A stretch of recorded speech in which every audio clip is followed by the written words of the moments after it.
Et donc on se retrouve aujourd'hui dans Éphésiens 3. La semaine dernière, on était dans Éphésiens 3 aussi. Mais il se trouve que ce chapitre est un peu spécial, hein. Au verset 1, Paul commence une phrase qui laisse en suspens et qui ne reprend qu'au verset 14. Et du coup, la dernière fois, on a vu la parenthèse entre le verset 2 et le verset 13, hein. Cette parenthèse où Paul envoie encore du lourd, hein. Il explique comment il a reçu cet enseignement qu'il vient de transmettre aux Éphésiens, qui vient de nous transmettre à nous, dans les 2 premiers chapitres. Cet enseignement selon lequel tous les hommes, qu'ils soient juifs ou pas, sont sauvés par la grâce de Dieu, par le sacrifice de Jésus, de la même manière. Et du coup, on les mêmes droits derrière. Ils sont adoptés par Dieu, héritiers, assis déjà dans les dieux célestes, dans la gloire, avec Christ. Et il a montré aussi que cette révélation, il ne l'a pas reçue par l'enseignement des apôtres, mais directement par Jésus lui-même. Et entre autres choses, il aborde aussi un point important. Il explique, alors il donne une des définitions, une des explications pourquoi l'Église. Et au verset 10, il explique que l'Église, Dieu l'a voulu, Dieu l'a créée, entre autres, pour que les dominations et les autorités dans les lieux célestes, c'est-à-dire les anges et les démons, aient une démonstration pratique de la sagesse infiniment variée de Dieu. L'Église est un témoin devant les êtres spirituels de la sagesse de Dieu. Et il terminait ce passage avec un encouragement. Oui, je suis prisonnier. Oui, je vais certainement être mis à mort un jour. Mais cela, faut pas que ça vous attriste. Au contraire, c'est un sujet de fierté pour vous. C'est votre gloire. Parce que je vais souffrir, je souffre, mais pour une cause tellement belle. C'est pour vous annoncer, à vous et à toute la terre, l'évangile, la bonne nouvelle du salut pour tous les hommes. Et donc aujourd'hui, on va reprendre au verset 1, qu'on avait sauté l'autre fois, puis continuer à partir du verset 14 jusqu'à la fin du chapitre. Donc on va lire d'abord ce passage, au verset 1.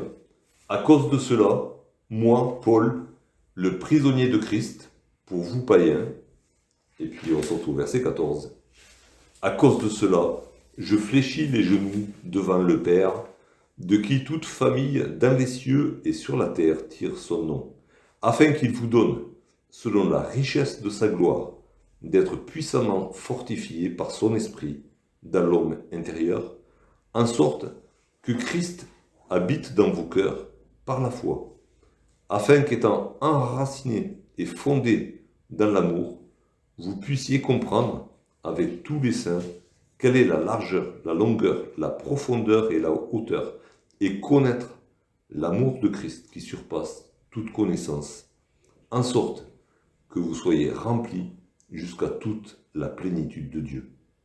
Or, à celui qui peut faire, par la puissance qui agit en nous, infiniment au-delà de tout ce que nous demandons ou pensons, à lui soit la gloire dans l'Église et en Jésus-Christ, dans toutes les générations, au siècle des siècles. Amen.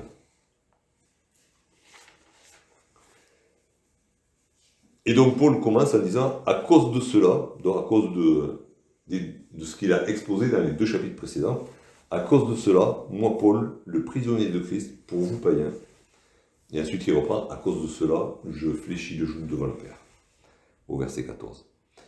Et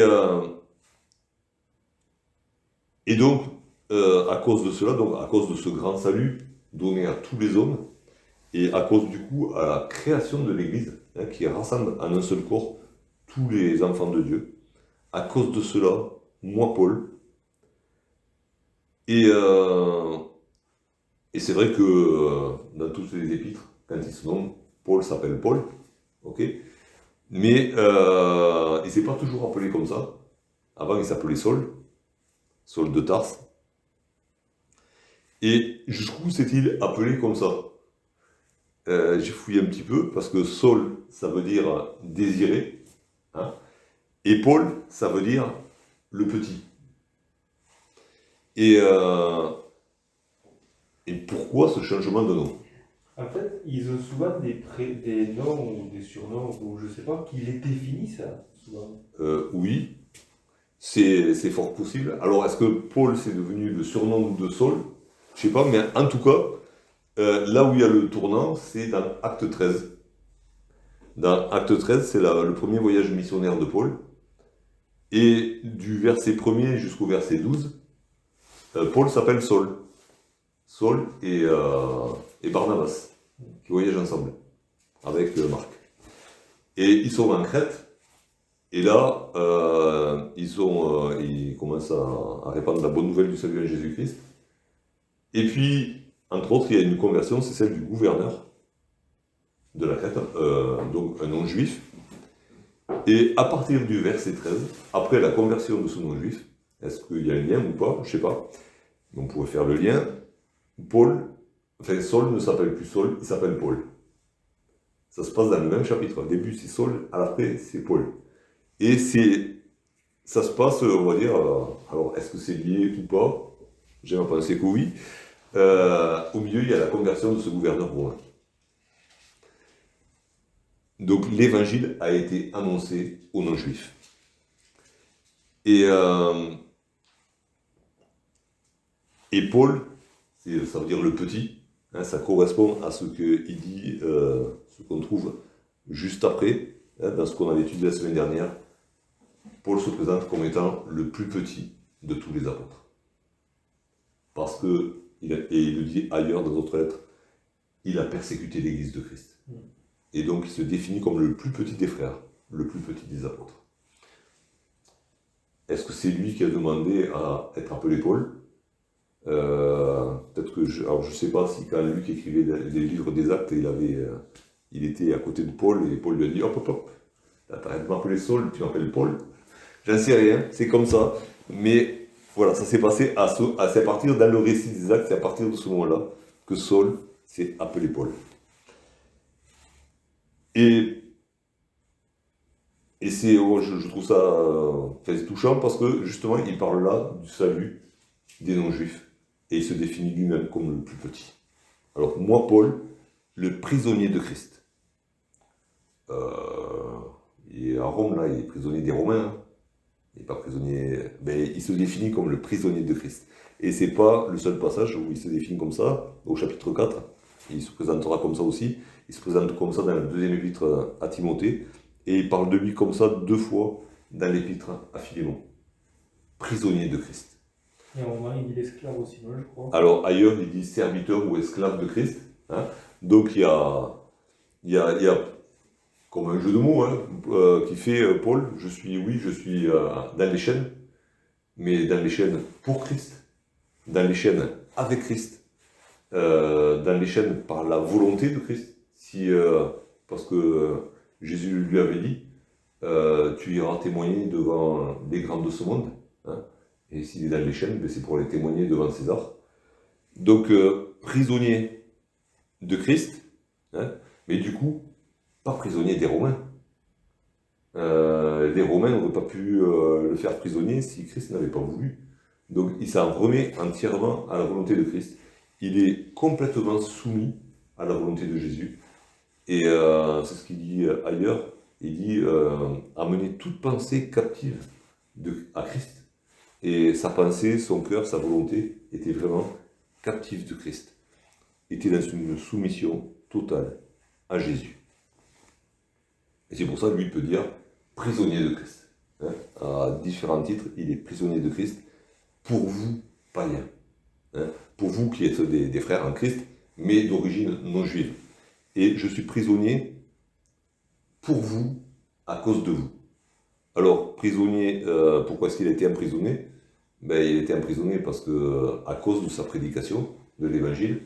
Et qui est-ce qui a été à l'origine de son arrestation? Ben, c'est les Juifs. Justement parce qu'ils prêchaient le salut, ils prêchaient l'égalité devant Dieu entre les Juifs et les non-Juifs. Et si on regarde dans le livre des Actes, au chapitre 21, ben, la première accusation qu'on porte contre lui, c'est d'avoir profané le temple en ayant soi-disant fait entrer des non-juifs dans le temple. Ce qui était faux, mais ils étaient tellement remontés sur ce sujet-là que rien que de l'avoir vu en ville avec des non-juifs, ils disaient il les a fait rentrer dans le temple, quoi. La rumeur, elle est allée très vite. Donc c'est vraiment pour les non-juifs qu'il est prisonnier. C'est parce qu'il a consacré sa vie à prêcher la bonne nouvelle aux non-juifs qu'il est prisonnier. Et donc il reprend cette phrase au verset 14. Donc à cause de cela, moi Paul, prisonnier de Christ, pour vous païens, je fléchis les genoux devant le Père. Alors fléchir les genoux, c'est un geste d'adoration, c'est aussi un geste de supplication. Hein. Alors il y a des deux certainement, parce que depuis le début du chapitre 1er, et on va le voir jusqu'à la fin de ce chapitre, Paul fait une louange de Dieu pour le fait d'avoir tout mis en place pour sauver toute l'humanité. Et donc du coup il y a de l'adoration et il y a de la supplication pour ses frères. Encore une fois, hein, comme on l'avait vu au chapitre 2, où il y a aussi une prière pour ses frères d'Éphèse, Paul fléchit les genoux devant le Père. Alors pour nous c'est évident, c'est pas évident pour tout le monde, il y en a qui fléchissent le genou devant tout plein d'autres personnes. Paul fléchit les genoux, adore et supplie le Père seul, et pas tout ce qu'on a pu imaginer autour. Et il définit un petit peu qui est ce Père. Hein. Ce Père, c'est celui dont toute famille sur la terre et dans les cieux tire son nom. Alors là aussi, il y a un petit jeu de mots. Hein. Paul est friand de jeux de mots, hein, c'est littéraire. Et un jeu de mots entre père et famille. Hein. Ça se dit pater et patria, hein, donc c'est la même famille. Et c'est le même mot qui est juste, on va dire, pas conjugué, mais décliné d'une autre manière. Et donc, il montre bien, il veut montrer que le Père, comme il a dit plus haut dans sa parenthèse, le Père, c'est, au verset 9, c'est celui qui a créé toutes choses. Et du coup, tout ce qui peut se nommer sur la terre et dans les cieux vient de lui. Et il y a une filiation entre Dieu et sa création. Et du coup, le nom de Dieu est au-dessus de tout nom puisqu'il est le premier, il est celui qui a engendré tous les autres noms, en créant toutes choses. Et du coup, Dieu est au-dessus de tous les hommes, aussi grands soient-ils. Il est au-dessus de toutes les dynasties, du coup, de la terre. Hein. À l'époque, il y avait des rois et des empereurs dans tous les coins. Aujourd'hui, il y en a un peu moins. Et il y a d'autres dynasties, hein, des dynasties financières, des dynasties, ce qu'on veut, industrielles. Mais Dieu est au-dessus de toutes les dynasties, parce que c'est lui qui a créé tous les hommes, et c'est lui qui donne le pouvoir à qui il veut aussi. Donc, c'est de lui que tout sur la terre tire son nom, et dans les cieux aussi, puisque tous les êtres spirituels, les anges comme les démons, ont été créés par Dieu.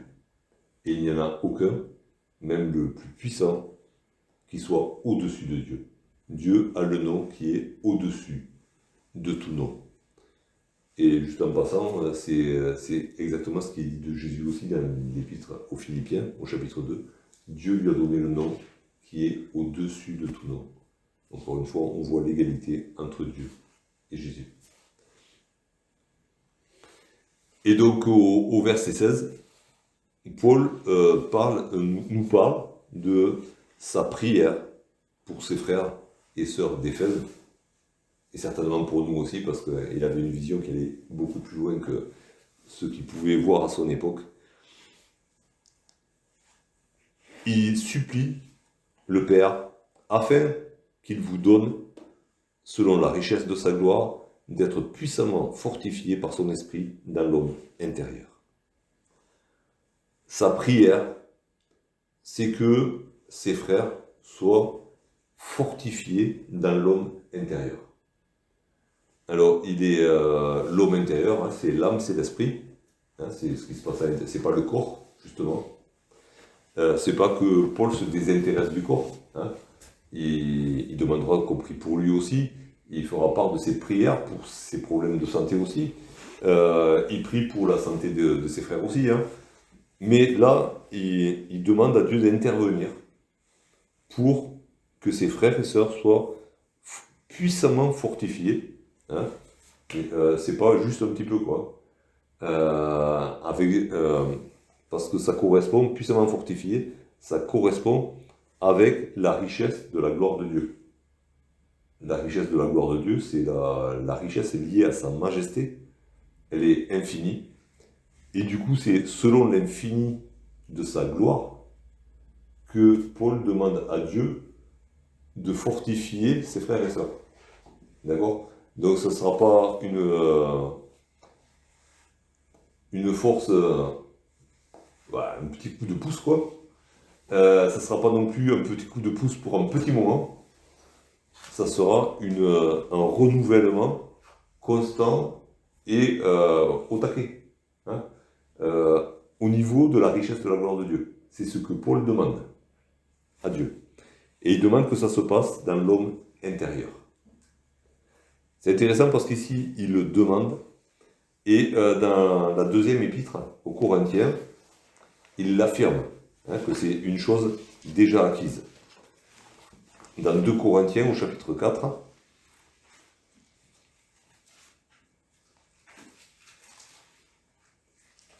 au verset 16, Paul dit, c'est pourquoi nous ne perdons pas courage.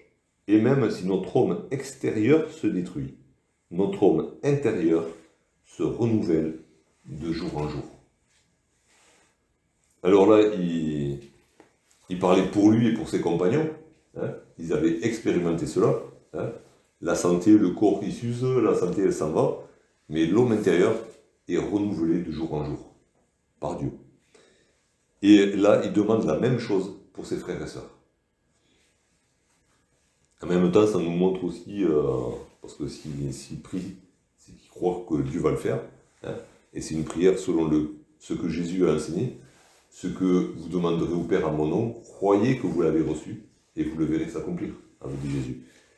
Quand Paul prie, bien avant, il a déjà affirmé, c'est une chose qui se passe comme je l'ai demandé, hein. Ça se passe pour moi, ça va se passer pour vous aussi.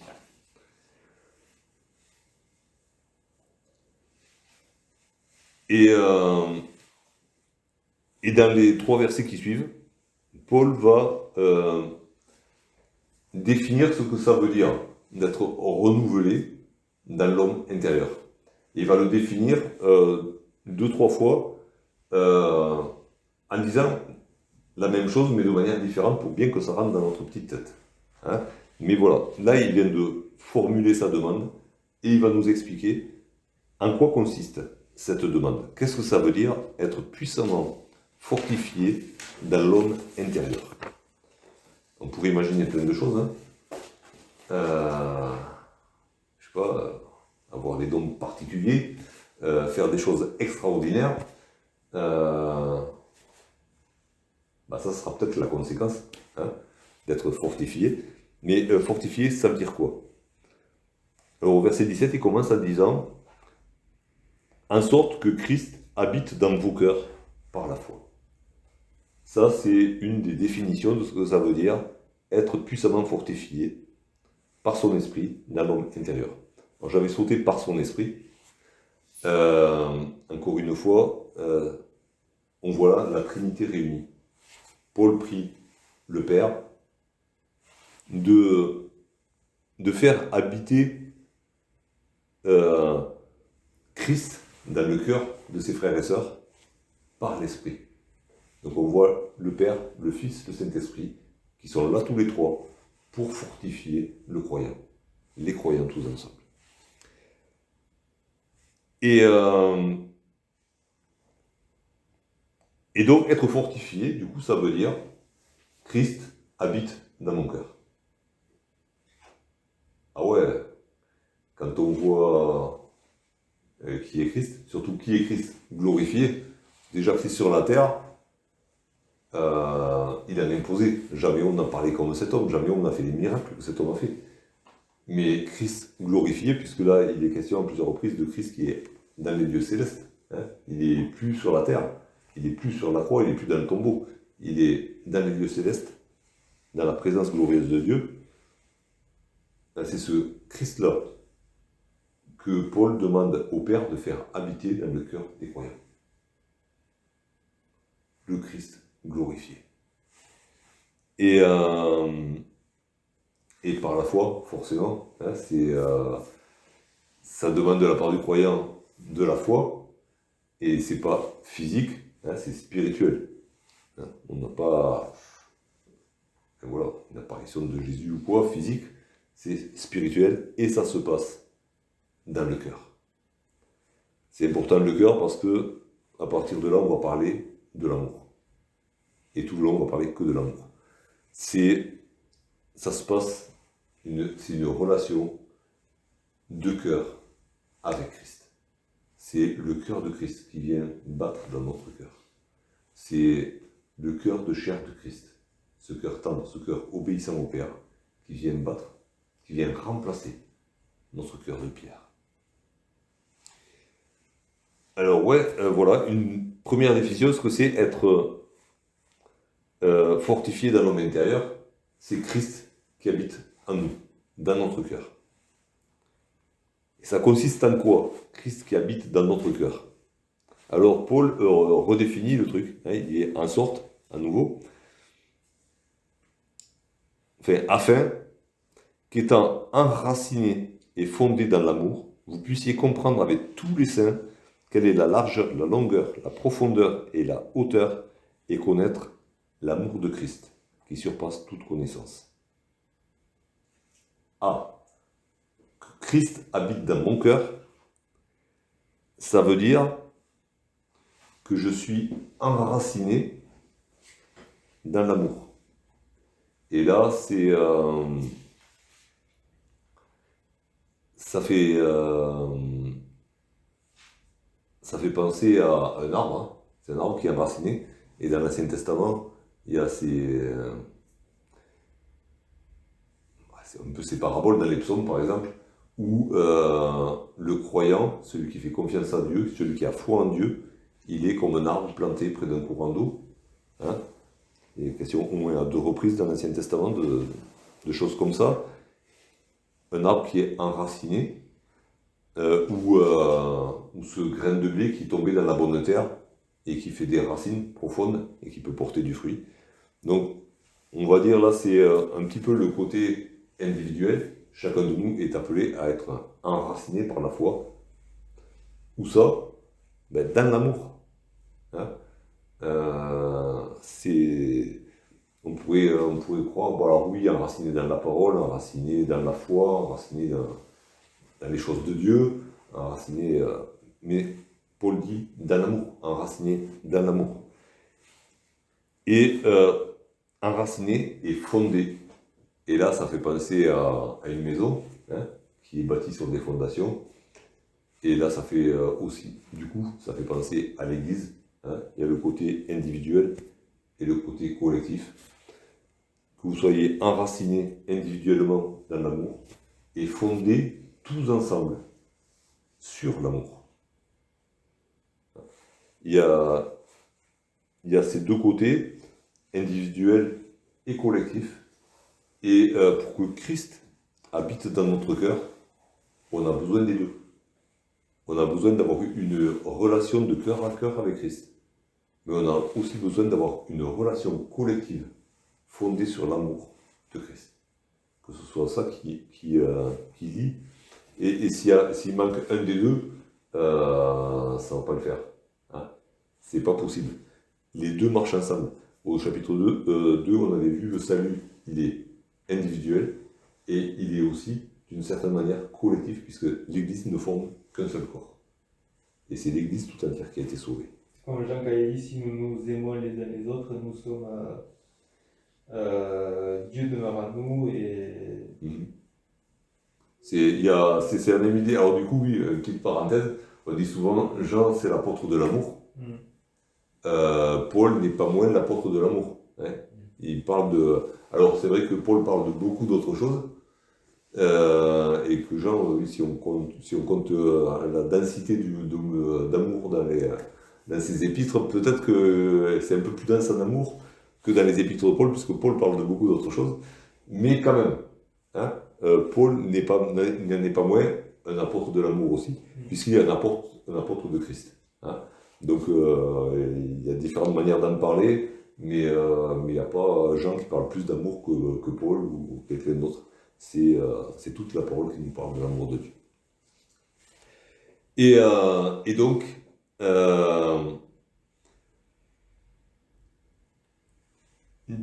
du coup, on voit ce que ça signifie, que Christ habite dans nos cœurs, hein, être enraciné comme un arbre, être bâti comme une maison sur cette fondation qui est l'amour. Ailleurs, il dit que la fondation, c'est Christ. Hein, mais du coup, c'est plus spécifiquement Christ qui va manifester l'amour de Dieu. Et que vous puissiez comprendre avec tous les saints. Alors que vous puissiez comprendre, le mot qui est là traduit par comprendre, c'est quelque chose, un mot qui veut dire oui comprendre, mais prendre cette connaissance pour vous, comme une propriété. C'est pas juste une connaissance intellectuelle, j'ai appris ça, mais c'est quelque chose qui me sert. Hein. Je l'ai appris et je m'en sers. C'est à moi, et personne ne va me le prendre, parce que je vais le garder. Alors que vous puissiez comprendre avec tous les saints. Encore une fois, on est dans une dimension collective, la dimension de l'Église. Alors comprendre avec tous les saints, alors on va parler d'amour, donc comprendre quel est l'amour de Christ, en le vivant avec les frères et sœurs, mais aussi en l'apprenant par les frères et sœurs. Parce que devant l'amour de Christ, on n'aura jamais assez de capteurs, des yeux assez grands, des oreilles assez pointues pour capter tout ce qu'est l'amour de Christ. Et on a besoin des frères et des sœurs qui ont capté quelque chose que nous, on n'a pas capté de l'amour de Christ, pour pouvoir être enracinés et fondés tous ensemble, tous les saints ensemble. Et ça se passe dans le corps de Christ, ça se passe dans l'Église, encore une fois.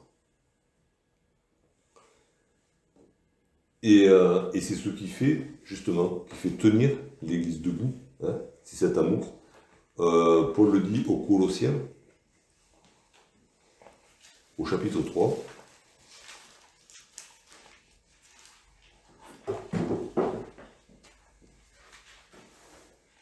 Et au verset 14. Mais par-dessus toutes ces choses, il en a énuméré quelques-unes d'importantes, revêtez-vous de l'amour, qui est le lien de la perfection, et que la paix de Christ, à laquelle vous avez été appelés pour former un seul corps, règne dans vos cœurs, et soyez reconnaissants. Mais voilà, le lien qui unit les enfants de Dieu, le lien de la perfection, hein, le lien suprême, le lien qui est au-dessus de tous les liens, c'est l'amour de Christ. Et de là découle la paix dans le corps de Christ. Mais si la base, le fondement de l'Église, c'est l'amour.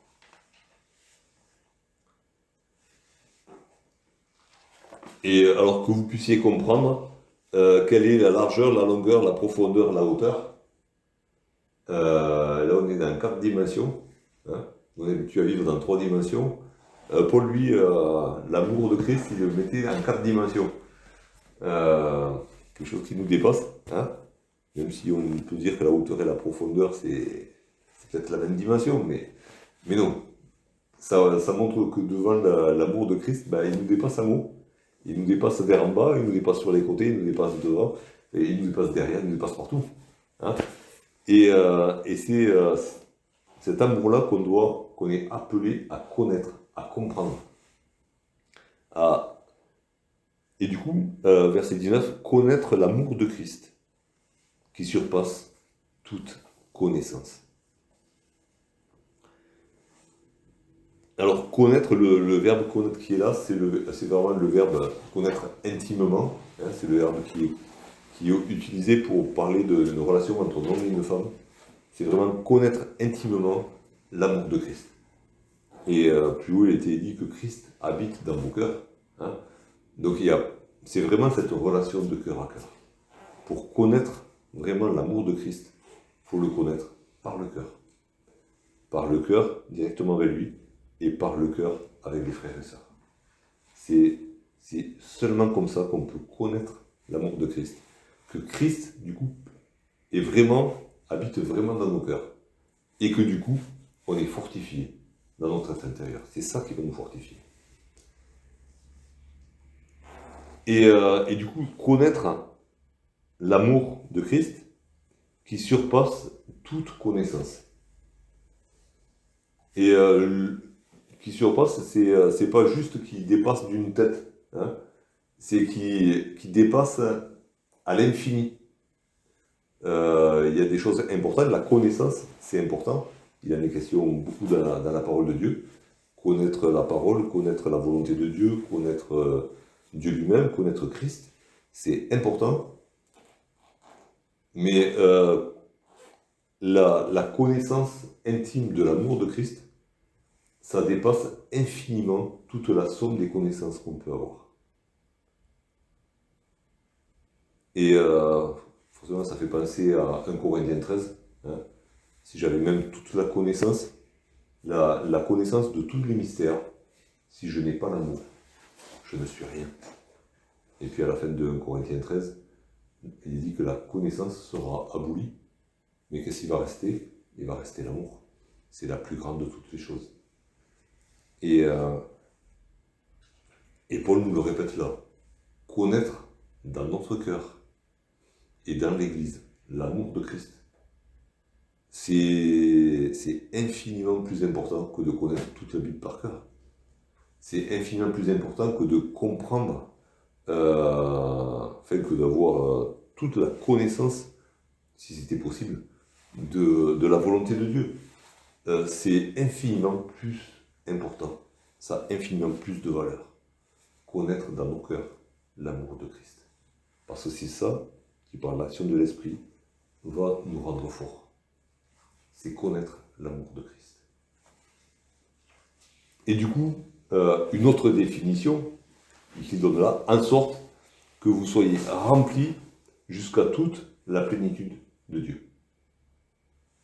Si Christ habite dans mon cœur, si je connais de manière intime, mais très profonde, la valeur, ce que c'est que l'amour de Christ, si je le connais dans mon cœur, si je le connais avec mes frères et sœurs, en fait, je serai rempli de Dieu lui-même. Et dans Jean, il est dit Dieu est amour. Donc, et encore une fois, on voit l'équivalence. Hein, avoir Christ qui habite dans mon cœur, c'est être rempli de Dieu. Le Père, le Fils sont amour. Et ils sont à égalité dans l'amour, hein, dans l'infini de l'amour. Et si j'ai Christ dans mon cœur, si je connais l'amour de Christ dans mon cœur, je suis rempli de Dieu. Et là, on comprend comment, du coup, il y a le Saint-Esprit aussi qui est là, comment on peut être fortifié dans notre être intérieur. Et puissamment fortifié, quoi, pas un petit peu de temps en temps, mais tout le temps, et tout le temps au taquet. C'est ce qui faisait bouger l'apôtre Paul. C'est ce qui faisait bouger tous les apôtres. Ce qui a fait bouger tous les évangélistes. ce qui a fait bouger ceux qui nous ont emmenés à la foi. Et c'est ce qui va nous faire bouger pour le Seigneur, et pour nos frères et sœurs, et pour le monde, sans relâche, sans fatigue. Il est question dans Ésaïe 40 de ce renouvellement des forces. Hein. Tout le monde se fatigue, mais celui qui se confie à l'Éternel, il s'envole comme les aigles. C'est pas juste qui fait du rasement, hein. C'est waouh, il décolle. Et c'est la prière de Paul pour ses frères et sœurs, et certainement pour nous aussi. Et s'il avait oublié les Gaulois, De Gaulle, on peut faire cette prière au Seigneur aussi. On peut prier le Père pour qu'on soit puissamment fortifié par son esprit dans l'homme intérieur, par ce biais-là, parce que c'est comme ça que ça se passe. C'est en connaissant intimement, en étant enraciné et fondé dans l'amour de Christ. Mais c'est là que, comme Paul il disait, quand il disait je suis esclave de Christ, en fait il se plaisait, c'est la manière aussi qu'on a de. Plus on se soumet à Dieu, et en fait plus on est libre de ce monde. Et c'est fort quand même, parce que c'est ça, toute la folie, tout le monde dira mais vous êtes fous et tout, ils peuvent pas comprendre, mais en fait c'est là qu'est la vraie liberté. C'est la vraie liberté, la vraie paix. Tout découle de là. Par amour, je me soumets à la volonté de Christ. Et après, il y a tout le reste qui vient. Et du coup, au verset 20 et 21, Paul, on va dire, il conclut sa prière, d'une certaine manière, et il conclut ces 3 chapitres qu'il a commencé avec de la louange, hein, et si on veut, si on manque d'inspiration pour nos louanges, on peut lire ces 3 chapitres hein, en boucle. Il y a de la louange pour cette grande œuvre de salut que Dieu a faite par Jésus-Christ. Hein, et c'est répété, je ne sais pas combien de fois déjà, en lui, par Jésus, en Christ. Tout ça, ça a été fait par Jésus, ça a été voulu par Dieu et exécuté par Jésus. Et c'est maintenant possible. Le salut est offert à tous. Et du coup, il termine en disant « Or ». Alors il aurait pu dire « Or, à Dieu soit la gloire hein ». Mais il fait, au verset 20, il nous présente Dieu d'une certaine manière. Hein. Au lieu de dire « Or, à Dieu soit la gloire », il dit « Or, à celui qui peut faire, par la puissance qui agit en nous, infiniment au-delà de ce que nous demandons ou pensons. » Ça, c'est Dieu. Hein. Il nous donne une des définitions de Dieu. Il vient de prier pour ses frères et sœurs. Et du coup, qu'est-ce qu'il dit ? Il dit je sais que Dieu a la puissance de répondre à ma prière. C'est à ce Dieu-là que je veux rendre gloire, au Dieu qui a la puissance de répondre à ma prière. Donc, à celui qui peut faire, à nous, hein. Donc il va faire ces choses-là. Connaître l'amour de Christ, c'est pas possible, tout seul. On a besoin de la présence du Saint-Esprit. Et donc ça va se faire par la puissance qui agit en nous. La puissance qui agit en nous, c'est le Saint-Esprit. Et encore une fois, c'est un esprit de force, d'amour et de sagesse. Mais c'est un esprit qui va nous révéler l'amour. C'est l'esprit qui va nous révéler l'amour de Christ. Et cette puissance-là, qui agit, qui est Dieu, qui agit en nous, elle peut faire infiniment au-delà de ce que nous demandons ou pensons. Alors déjà, ce que Paul a demandé, faut voir, c'est énorme, hein, que Christ habite en nous, qu'on ait une pleine connaissance de son amour. C'est des trucs qui se jouent à l'infini, quoi. Une connaissance de l'infini, Paul dit, c'est possible. Je crois que Dieu peut le faire par son esprit en vous. Et il dit, parce qu'il peut faire infiniment au-delà de tout ce que nous demandons ou pensons. Hein, infiniment au-delà, alors c'est au-delà, Donc c'est déjà, il peut faire plus que ce qu'on demande, mais infiniment. C'est-à-dire que le mot qui est utilisé là, c'est un mot qui veut dire qu'il va y avoir du superflu. Hein. Il va y avoir du bonus, et un petit peu comme dans la multiplication des pains, il va y avoir beaucoup de reste. Une fois que Dieu aura répondu à la prière, ben on aura des trucs qu'on n'aura même pas demandé.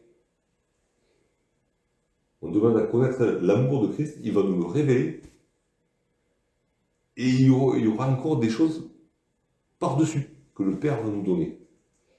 Hein, et ça nous parle encore de la générosité de notre Père Céleste. Non seulement il répond à nos prières, mais il nous donne par-dessus des choses qu'on n'avait pas demandées. Comme quand Jésus, c'est un peu différent, mais quand il disait vous recevrez au centuple, là. Oui, aussi. Mais, oui, bon, ça c'est autre chose. C'est voilà, celui qui a tout quitté pour moi, il recevra au centuple des maisons, des familles, de ce qu'on veut, quoi. C'est là en fait l'amour démesuré que nous donne Dieu. Ben oui, Dieu il est dans l'infini. Donc tout ce qu'il fait est infini. Et en même temps, il commence ce verset par or à celui qui peut faire infiniment plus que tout nous pensons. Or, c'est l'opposition. Et comme il vient de parler qu'on va connaître tout cet amour qui surpasse toute connaissance, mais en même temps, il dit mais que Dieu il est infiniment plus que tout ce qu'on peut penser, donc toute la connaissance qu'on pourrait penser avoir, mais il est encore au-delà. Il est au-delà. Il est encore plus que tout ça. Alors qu'on en est déjà rempli, mais il est encore plus que ça. On ne peut pas imaginer, finalement, c'est juste qu'on ne peut pas imaginer, on ne peut même pas penser le niveau d'amour qu'a le Père. Ben, on est des petits réceptacles. Alors il nous remplira de son amour, mais en fait on va baigner dedans. C'est un peu l'idée. Quand Paul parle de la hauteur, de la profondeur, c'est qu'en fait on est noyé, on va être noyé dans l'amour de Dieu. Comme quand un qui est sur un radeau au milieu du Pacifique et qui voit que de l'océan autour. À un moment, il n'en a pas, heureusement, parce qu'il serait noyé pour de vrai, mais en profondeur et dans tous les azimuts, il voit que de l'océan. Et nous, on est dans cet océan d'amour de Dieu. C'est rempli, tassé, débordant. Ouais, mais c'est des trucs qu'on ne peut pas imaginer. Voilà, c'est infiniment au-delà de ce que nous demandons ou pensons. Alors on peut imaginer, mais on ne va pas y arriver au bout. Avec toute notre imagination, pour le peu qu'on soit imaginatif, et je crois pas trop à notre imagination, mais voilà. Mais on va pas y arriver. Alors, mais lui va nous le donner, par contre. Alors à lui soit la gloire dans l'Église. Alors la traduction c'est dans l'Église en Jésus-Christ, et là on a dans l'Église et en Jésus-Christ. Ça nous rappelle que l'Église est là pour rendre gloire à Dieu. Alors oui, pour célébrer la grandeur de sa grâce, mais aussi comme un témoignage devant, oui, le monde, puisque l'Église, c'est la colonne et l'appui de la vérité, mais aussi devant les puissances spirituelles. On doit rendre gloire à Dieu pour lui, pour ce qu'il est, mais à un des biais de cette louange à Dieu, de cette gloire qu'on lui rend, c'est de montrer la sagesse infinie de Dieu dans l'Église. Alors, à lui soit la gloire dans l'Église. Alors, dans l'Église, en Jésus-Christ, c'est pas possible que l'Église rende gloire à Dieu si Jésus-Christ n'est pas au centre de l'Église, déjà. Pour sa part, Jésus-Christ, lui, a glorifié le Père pendant son passage sur la terre. Alors, de son côté, il a glorifié le Père. Il a rendu gloire au Père. Lui, il l'a fait. Maintenant qu'il est la tête du corps de l'Église, il va permettre à l'Église de rendre gloire à Dieu. Ça pourra se faire encore une fois, que par Jésus-Christ et par la connaissance de son amour. À lui soit la gloire dans toutes les générations, et là ça me parle de génération des hommes. Alors d'une génération à l'autre, on est appelé aussi à transmettre l'amour de Dieu, à transmettre la volonté de Dieu qui veut qu'on lui rende gloire. Donc on est appelé de génération en génération à le faire. Et au siècle des siècles, le siècle des siècles, là, ça parle plus de nous, là. Ça parle d'éternité. Et la gloire de Dieu, elle va durer pour l'éternité. Elle est de tout temps et elle va durer pour l'éternité. Et là, ça ne dépend pas de nous, encore une fois, ça dépend entièrement de Dieu. Parce que pour l'éternité, on n'est pas compétent. Hein. Déjà pour le présent, on n'est pas trop. Et pour l'éternité, on est complètement dépassé. Mais voilà, à lui soit la gloire dans l'Église. Et dans les 3 chapitres qui suivent, Paul va nous montrer comment rendre gloire à Dieu dans l'Église, de manière pratique. Quoi faire, quoi ne pas faire, pour que l'Église soit à même de rendre gloire à Dieu. Alors ça ne dépend pas d'efforts. Alors oui, ça demande des efforts humains. Enfin, ça nous demande des efforts parce qu'on est pécheurs. Mais pour y arriver, il y a un seul moyen. C'est être fortifié, puissamment fortifié dans notre être intérieur, en connaissant l'amour de Christ.